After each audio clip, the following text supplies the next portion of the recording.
السلام علیکم، میں ہوں صدیق اورنگزیب اور آج ہمارے ساتھ موجود ہیں عامر ہزاروی صاحب۔ آئیے ان سے بات کرتے ہیں۔ کیسے ہیں عامر ہزاروی صاحب؟ میں ٹھیک ہوں، اللہ کا کرم ہے، آپ سنائیں۔ جی الحمدللہ، اللہ کا شکر ہے جی۔ اچھا عامر ہزاروی صاحب، آپ کو پتہ ہے آپ پہ کتنی تنقید چل رہی ہے؟ یار لکھنے والے تنقید سے نہیں گھبراتے۔ جب لکھنا شروع کیا تھا تو اس وقت تو تھوڑی سی ٹینشن ہوتی تھی کہ یہ تنقید کیوں ہو رہی ہے۔ اب اگر کوئی تنقید نہ کرے تو پریشانی لائق ہو جاتی ہے کہ یار یہ کیا ہو گیا، قوم یہ ہماری باتوں سے اتفاق کرنے لگی ہے۔ تنقید اچھی ہے، ہونی چاہیے۔ اب آپ کس تنقید کی بات کر رہے ہیں یہ مجھے پتہ نہیں ہے۔ میں اسی کی بات کر رہا ہوں جو اس دن آپ نے یہ تہذیب آفی اور علی زیرون پہ جو تحریر لکھی تھی اس کی بات کر رہا ہوں، اس پہ آپ کی اتنی تنقید چل رہی ہے۔ اچھا، ہاں تنقید ہو رہی ہے، مجھے علم ہے، اچھا ہے، ہوتی رہے۔ ہم خبروں میں رہیں، لوگوں کی زبانوں پہ رہیں، لوگوں کے قلم کے نیچے رہیں، کوئی بات نہیں۔ اچھا، اس دن بھی میں ایک محفل میں بیٹھا ہوا تھا تو بزرگ شعراء کافی سارے آپ سے ناراض ہیں، کیا وجہ ہے؟ کیوں آپ سے یہ بزرگ شعراء ناراض ہیں؟ ناراضگی کی وجہ کیا ہے؟ اچھا، ویسے یہ جو بزرگ شعراء جن کو آپ کہہ رہے ہیں نا، تو میں ان کو بابے کہتا ہوں نا۔ اچھا، یہ بابے ہیں۔ بابے کبھی کسی سے راضی نہیں ہوئے۔ ہر دور کے نوجوان کو اپنے دور کے بابوں سے گلا رہا ہے، یعنی یہ ہمیشہ ناراض رہے ہیں۔ یہ تو حفیظ نے بھی کہا تھا، بڑے زوروں سے منوایا گیا ہوں۔ قاسمی صاحب نے بھی کہا تھا کہ پرانے لوگ نئے آدمی سے ڈرتے ہیں۔ تو یہ جو نیا خون ہوتا ہے، اس سے بابے ویسے بھی پریشان رہتے ہیں۔ نئی آواز اگر کوئی ہوتی ہے، نیا لہجہ اگر کوئی ہوتا ہے، نیا شعر اگر ہوتا ہے تو بابے اس کو قبول نہیں کرتے۔ یہ آج کے دور کی بات نہیں، یہ ہر دور میں ایسا ہوتا رہا ہے اور ہر وقت کے لکھنے والے کو اپنے دور کے بابوں سے گلا رہا ہے۔ تو آپ کیا سمجھتے ہیں بابے کس سے راضی ہوتے ہیں؟ ہاں، یہ ہے کہ بابے کس سے راضی ہوتے ہیں اور بابے کسے قبول کرتے ہیں، یہ تبصرہ ادھار ہے۔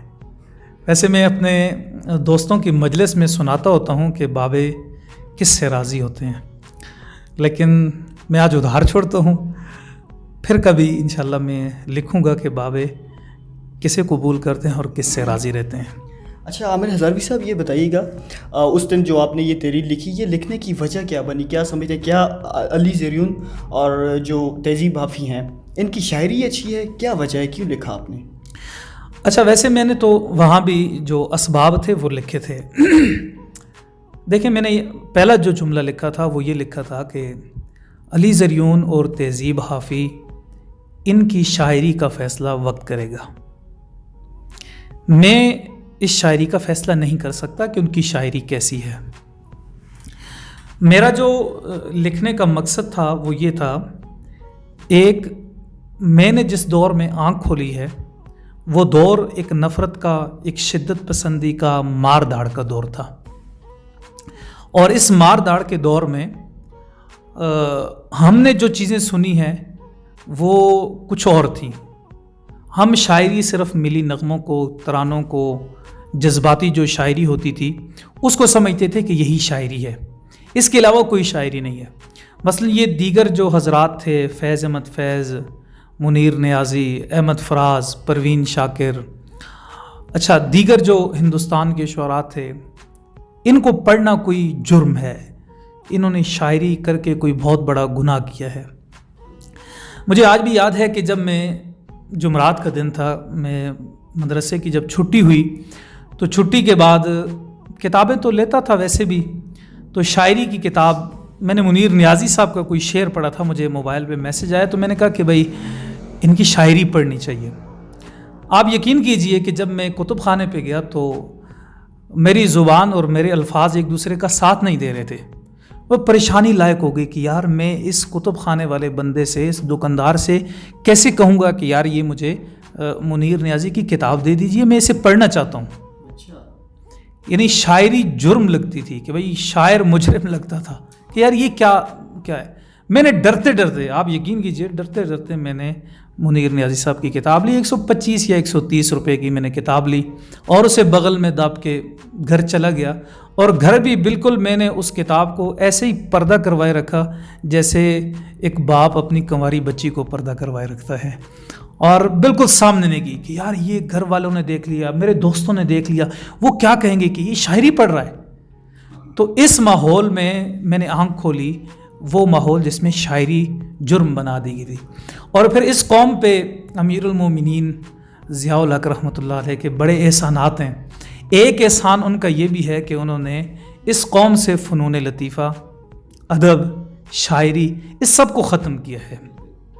ایک شدت پسندی کا ماحول پروان چڑھایا ہے اس شخص نے۔ ایک تو یہ تھا، اور دوسری بات یہ تھی کہ یہ جو ہمارے شعراء ہیں، ان کی شاعری سے جو مزاحمت تھی وہ بھی ختم ہو چکی تھی۔ شاعری صرف کنگھی، چوٹی، حسن، ان چیزوں تک آ کے محدود رہ گئی تھی۔ جو پبلک تھی وہ شعراء سے کٹ چکی تھی۔ اگر کوئی شاعر کوئی اچھا کلام کہہ بھی لیتا تھا تو وہ شاعر نہیں ہوتا تھا۔ کتابی صورت میں اگر شائع بھی ہوتا تھا تو چند شاعر بیٹھتے تھے، بیٹھ کے ایک دوسرے کو کلام سنایا، ایک دوسرے کو کتاب گفٹ کی، کتاب الماری کی زینت بن گئی، بس اس سے زیادہ نہیں ہے۔ آپ کو پتہ ہے کہ پاکستان میں صرف سرائکی علاقہ ایسا ہے جہاں عوامی مشاعرے ہوا کرتے تھے، لوگ مشاعروں میں شریک ہوتے تھے۔ سرائکی زبان کے جو شاعر ہیں انہوں نے اپنے علاقے کی جو مظلومیت تھی، اپنے علاقے کی جو قسمہ پرسیت تھی، جتنی چیزیں تھیں وہ شاعری میں لے کے آگے، پبلک شاعری کے ساتھ جڑی ہوئی تھی۔ پاکستان کی جو مجموعی فضا تھی اس کے اندر کوئی مشاعرے نہیں ہو رہے تھے، چند شعراء بیٹھتے تھے 8-10 دن۔ مجھے یاد ہے کہ بھئی جب ہمارے شعراء کوئی پروگرام کروانا چاہتے تھے تو لوگ میسر نہیں آتے تھے، یار یہ کیا بکواس ہے بھائی، کسی کو پتہ نہیں ہوتا تھا۔ تو جہاں ادب مر جاتا ہے، جہاں شاعری مر جاتی ہے، جہاں فنون لطیفہ مر جاتا ہے، وہاں انتہا پسندی، شدت پسندی، نفرت پروان چڑھتی ہے۔ تو ہماری پوری سوسائٹی تنگ نظر تھی، ہماری پوری سوسائٹی کے اندر خوف تھا، ایک جبر کا ماحول تھا، فنون لطیفہ کو قتل کر دیا گیا تھا۔ تو یہ جو دو لوگ ہیں، اور بھی نوجوان ہیں لیکن یہ دو اس وقت پاپولر ہیں، ان دو لوگوں کی وجہ سے آج نوجوان نسل شاعری پڑھ رہی ہے، نوجوان نسل شاعری سن رہی ہے، نوجوان نسل شاعری کی طرف آ رہی ہے۔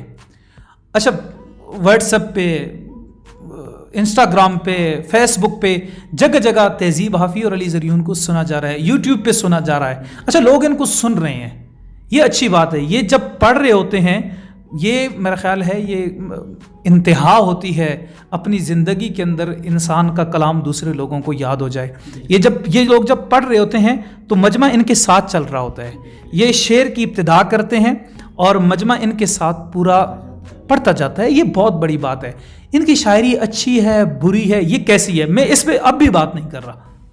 میں یہ نہیں کہہ رہا کہ بھائی ان کی شاعری بہت اچھی ہے، اسے قبول کر لیا جائے، نہیں۔